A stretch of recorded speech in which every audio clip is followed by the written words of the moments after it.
እዚህ ምስሉ ላይ የምትመለከቱት ቲክቶከር በቁጥጥር ስር መዋሉን ያገኘነው መረጃ ያመለክታል። ይህ ቲክቶከር በማህበራዊ ሚዲያ ቅጽል ስሙ ግብዳው የሚባል ስያሜ ሲኖረውም በማህበራዊ ሚዲያ የሚለቃቸው ቪዲዮዎችም ሴት እህቶቻችን ወደ መዝናኛና ወደ ተለያዩ ስውር ቦታዎች በመውሰድ ያልተገባ ድርጊት እንዲፈጽሙ በሚጠጡት መጠጥ ላይ በመጨመር የተለያዩ የማህበራዊ ሚዲያ ፕላትፎርሞችን በመጠቀምም ቪዲዮዎችን በመልቀቅም ያልተገባ ድርጊት እየፈጸመ ነበር ሲል የአዲስ አበባ ፖሊስ ማሳወቁን ያገኘነው መረጃ ያመለክታል።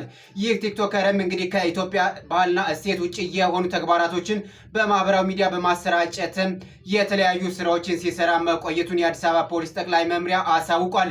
ይህ ቲክቶከር በማህበራዊ ሚዲያ ስም ቅጽል ስሙ ግብዳው የሚባል ስያሜ ሲኖረውም ከዚህ በፊት የኢትዮጵያን ባህልና እሴት ያልጠበቁ ቪዲዮዎችን በማህበራዊ ሚዲያ የሚለቁ ቲክቶከሮች በቁጥጥር ስር ሲውሉም ይህ ቲክቶከርም ወደ ቢሾፍቱ በመሄድም በቤተሰቦቹ ቤት ውስጥ በመደበቅ መቆየቱን ይታወቃል። ለይህ ቲክቶከር በቁጥጥር ስር የዋለውን በቦሌ ክፍለ ከተማ ሲሆን ፖሊስ አሳውቋል።